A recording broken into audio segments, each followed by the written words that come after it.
deixai-os crescer juntos até a colheita. E no tempo certo da colheita direi aos ceifeiros: ajuntai primeiro o joio, atai-os em feixes para ser queimado.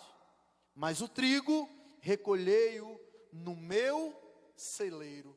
Bendito seja a palavra gloriosa e soberana do nosso Senhor Jesus. A primeira pergunta, queridos, que eu quero fazer ao seu coração nesse momento é a seguinte: joio ou trigo? O que você tem sido nos dias da sua jornada? Joio ou trigo? O que você tem sido em sua família, em sua igreja, no seu casamento, no lugar onde você trabalha? Às vezes, meus irmãos, inevitavelmente, a correria do dia a dia, os problemas, às vezes nos afastam da reflexão, às vezes nos impede, irmã Laine, de enxergarmos a vida como verdadeiramente ela precisa ser enxergada. À luz desse texto, Cristo, em um de seus sermões, em um de seus discursos, ele divide toda a população em dois grandes grupos, Vitória. Frequentemente, Jesus se instrumentalizava de parábolas. E estas, por sua vez, têm basicamente duas funções. A primeira função é a função que podemos dizer ou classificar como pedagógica. Às vezes, Jesus se instrumentalizava de parábolas para poder ensinar, para poder tornar mais didático, para que as pessoas pudessem compreender com mais facilidade. Mas em outros momentos, era o oposto. Jesus se instrumentalizava das parábolas para ocultar, sim, para ocultar as coisas, bem como também os mistérios dos céus.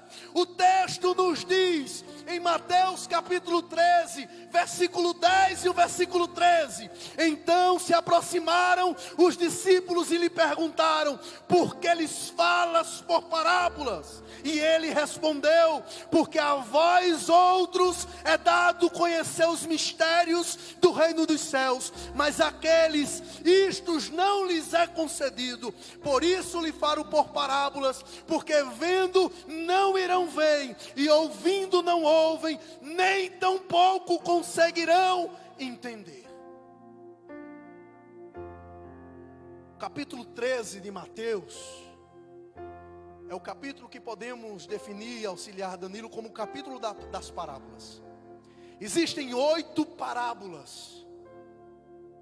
O capítulo 13, queridos, ele é contido por 58 versículos, subdivididos em 8 parábolas. A primeira parábola é a parábola do semeador. E a segunda parábola é esta em apreço, a parábola do joio e também a parábola do trigo. Ela é a segunda em uma sequência de 8, toda descrita no capítulo 13. E quando paramos para analisar, meus queridos, o teor dessa mensagem, seguramente podemos classificá-la como uma mensagem urgente, uma mensagem solene, uma mensagem, mesmo tempo que ela é atual, também é escatológica, porque ela é para hoje, mas também ela não será cumprida em nossos dias, mais dos vindouros. É uma parábola escatológica, é uma palavra que fala, todo o seu desfecho está no fim dos tempos. E você pode estar se perguntando: mas pastor, como é essa parábola? nos é informado pelo evangelista Mateus que um certo homem, dono de um campo, saiu a semear, lançou sementes boas, e à noite, o seu inimigo, uma pessoa que não gostava dele, também semeou no seu solo, mas sementes de joio. Em um certo momento, as pessoas que trabalhavam naquela terra começaram a perceber que ali estava algo que não era trigo. E disseram ao Senhor: nós podemos arrancar, porque paralelamente ao nosso trigo também está crescendo o joio. E a resposta pronta e sábia do dono da terra foi: não, deixe-os crescer. Este não é o momento de retirar absolutamente nada, porque também podemos ferir o trigo. Na hora da colheita, nós iremos separar. Separaremos em feixes. Os feixes de trigos serão guardados no celeiro, mas com o joio nós juntaremos todos os feixes, e no mesmo instante nós iremos queimá-lo, porque ele não tem nenhuma utilidade. Olha que coisa interessante. Então percebemos, irmãos, que existe dois protagonistas em todo este enredo, em toda esta narrativa da segunda parábola descrita lá no capítulo 13 de Mateus. Quem são os protagonistas? O joio e o trigo. O que significa trigo? Trigo, meus irmãos, em linhas gerais, é um grão cultivado e bastante utilizado no mundo inteiro. É o segundo maior grão produzido mundialmente, perdendo apenas para o arroz, mas fica na frente do milho. O grão, com ele se faz a farinha, que torna-se matéria-prima para o pão, que alimenta muitas famílias. Quantos e quantos podem ter tudo, mas faltou o pão, não tem nada, porque acostumaram-se a utilizar com frequência o pão em suas dietas, em suas alimentações. Contudo, meus irmãos, o joio é interessante porque ele é morfologicamente bastante parecido com o trigo. Se você não conhecer, você vai olhar para o joio, vai olhar para o trigo e dizer: é o mesmo. Igual os 120 botões da sanfona. Você olha assim e diz: acho que é tudo igual. Mas não. Tem 120 botões, tudo pretinho, mas cada um tem uma função. A primeira fileira é a fileira que nós denominamos como as terças. A segunda fileira é a fileira que nós denominamos como as tônicas. A terceira, as quintas. A quarta, as sétimas. A quinta fileira são as diminutas. Cada botão tem sua função. Por mais que seja parecido, não são iguais. Assim é o joio, assim é o trigo. Fazendo uma alusão, uma analogia com a igreja, não pense que é diferente. Existem igrejas que têm cara de serem verdadeiras, mas são falsas. Existem ministros, pastores, sacerdotes, que todo mundo diz é verdadeiro, mas quando Deus do céu olha, Ele declara: não é bem assim. pode ter até aparência, você pode ter até roupa. Quantos e quantos acham que porque usa uma saia lá embaixo, porque não usa calça, são santos? Quantos e quantos já não foram criticados pelas vestes? Quantos e quantos já não foram caracterizados por falsos crentes porque usam uma calça? Isso, meus queridos, é bastante interessante, porque é assim que acontece com o joio. As pessoas olham e dizem: existe até uns locais na Ásia que eles não chamam de joio, eles chamam do falso trigo, porque você só vai conseguir identificar depois de maduro, depois dos frutos. O fruto do trigo é amarelo, o do joio ele é preto. Então, queridos, a primeira coisa que eu quero destacar nesse momento, à luz dessa reflexão, é que o joio nunca se tornará trigo. É fato, é princípio. Pode ter cara de trigo, pode ter semelhança de trigo, pode estar ao lado do trigo, mas continuará sendo joio. E joio não serve para outra coisa a não ser queimar. Por mais semelhante que seja, morfologicamente falando, mas não é do mesmo gênero, não é da mesma espécie e também não é da mesma família. Assim são muitos que estão dentro da igreja,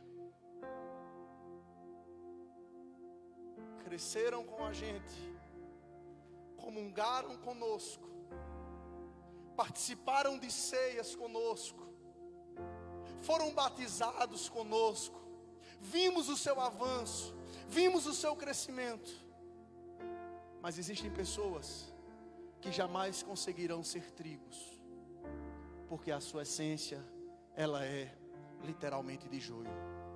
É o que nós chamamos das vidas e ovelhas que são impastoreáveis. Não adianta ter aparência, não adianta nada, meus irmãos, ter semelhança. O que nós precisamos é dar frutos, o que nós precisamos é ser trigo, o que nós precisamos é ser alimento na mesa daqueles que estão famintos da palavra de Deus. O que você tem sido dentro da igreja? O que você tem sido na sua família? Você tem sido bênção? Ou você tem sido motivos de dor de cabeça, de preocupações? Você tem sido coluna? Ou você tem sido responsável pelos teus pais não conseguirem dormir na madrugada? Joio significa bênção. Joio é sinônimo de coisas boas. Assim? Não. Joio é sinônimo de absolutamente tudo aquilo que não presta. Às vezes, meus irmãos, estamos em nosso coração: meu Deus, eu não sou joio não. Não, eu sou trigo. Eu sou trigo. Mas você não é aquilo que você pensa que é. Você é aquilo que as tuas atitudes revelam ao seu respeito. Fazer poucas perguntas. Eu sei que o ser humano não gosta de pergunta. A psicologia já chegou a essa conclusão. O ser humano não gosta de ser encurralado, não gosta de ser posto na parede. Mas às vezes é necessário, principalmente quando tratamos sobre o Evangelho. Primeira pergunta que eu quero fazer a você. Eu sei que todos nós estamos vivendo em uma crise, em uma pandemia, em momentos de dificuldades, de desestabilidades, de incertezas, isso é fato. Mas eu tenho certeza que Deus não permitiu, que Deus não deixou faltar o alimento em tua casa. Amém? Alguém que está aqui presente, Deus deixou faltar o alimento em casa? Deixou, Otacílio? Deixou, meu irmão? Deixou, irmã Ivone? Deixou? Deixou? Irmã Maria? Não deixou. Mas eu lhe pergunto,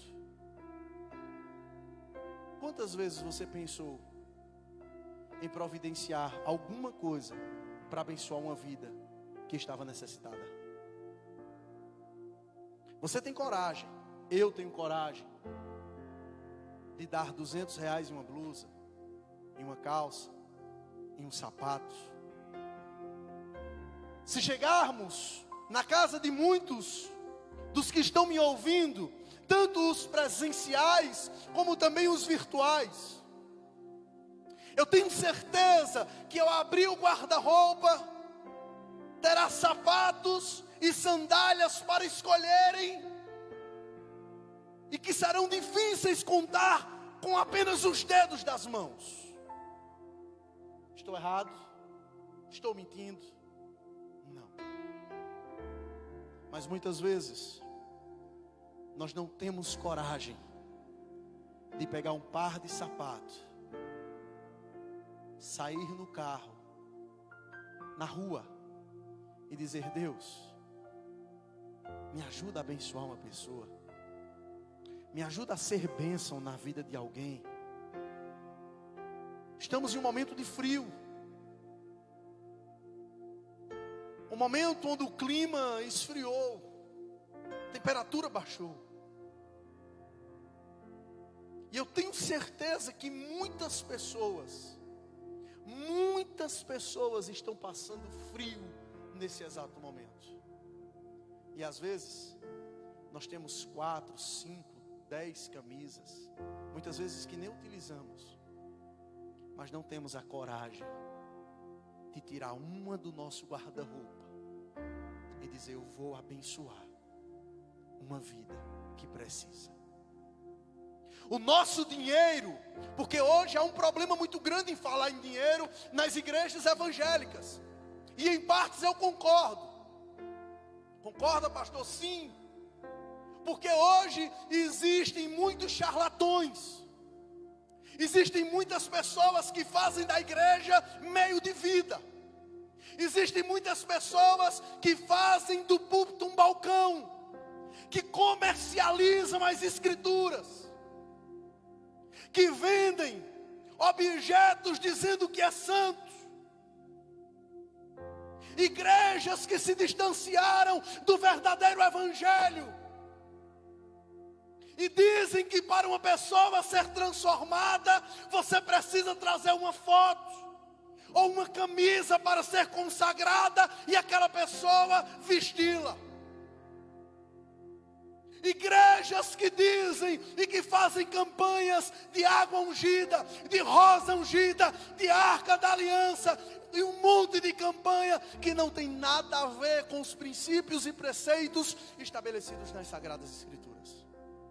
Por isso que eu concordo, quando a igreja séria e verdadeira fala em dinheiro, às vezes é tida como mais uma. Mas eu quero dizer a você que não é bem assim. Existe ainda um remanescente fiel. Existe ainda um povo santo, um povo puro, uma igreja séria. Existe ainda igrejas comprometidas. Existe ainda pessoas que fazem a obra por amor. Existe pessoas que têm compromisso com o reino de Deus. Quando fala em dinheiro, mexe na parte mais sensível do corpo, o bolso do homem. Já dizem isso. Mas eu te convido a fazer uma experiência. Reserva um determinado valor e abençoa. Procura alguém. Eu não estou dizendo a você, vai na igreja. Não, estou dizendo isso não. Entenda. Reserva um valor sai de casa e pede a Deus para que Ele direcione você para alguém que precisa ser abençoado. Seja trigo, desenvolva habilidades de trigo. Trigo é produtivo, trigo alimenta, trigo sacia, trigo abençoa. Trigo sempre foi, em toda a história da humanidade, relacionado com prosperidade. Povo próspero não é aquele que tem dinheiro. Povo próspero é aquele que está apto a abençoar outras vidas. Que Deus abençoe você. Que eu espero que você tenha aprendido a diferença entre joio e trigo. Espero que você tenha aprendido que, por mais que sejam semelhantes, são de famílias, são de gêneros e são de espécies diferentes. Espero que você tenha gravado na tábua do seu coração de que existem momentos em que nós não podemos fazer absolutamente nada. Existem pessoas que não dá para querer tirar da nossa vida de toda forma, do nosso jeito, da nossa maneira. Não é assim. Lembre que os servos perguntaram ao seu Senhor: podemos retirar? E o que foi que ele disse? Não, vai chegar a hora. Escute, querido, talvez exista muito joio na tua vida. Talvez você esteja cercado por joio e este esteja sufocando você. Pastor, ainda não entendi o que o senhor está querendo dizer. O joio pode ser um amigo. O joio pode ser o teu trabalho. O joio também pode ser o teu relacionamento. O joio pode ser aonde está o teu coração. É preciso entendermos que Deus quer nos libertar. Mas para isso, em primeiro lugar, precisamos esperar o tempo. Porque as coisas não são do nosso jeito, não são da nossa forma, e sim no tempo de Deus. Em segundo lugar, para finalizarmos, entenda de uma vez por todas: Deus te criou para ser trigo. Deus não te criou para ser joio. Coloca a mão sobre o teu coração e diga: Deus me criou para ser trigo. Eu não quero ser joio na vida de ninguém. Pai, muito obrigado, Senhor, por essa mensagem. Muito obrigado, Senhor, pelos ensinos preciosos, pelos ensinos preciosos e extraordinários desta noite. Infelizmente, Senhor, infelizmente, ainda em nosso meio existe muito joio. Mas que nós não sejamos esse. Nos ajuda a ser trigo em nossa igreja. Nos ajuda a ser trigo para o nosso pastor. Nos ajuda a ser trigo para o nosso ministério. Nos ajuda a ser trigo em nossa família. Nos ajuda a ser trigo por onde quer que nós andemos e passemos. Esse é o nosso desejo, essa é a nossa oração. Em nome de Jesus. Amém e amém.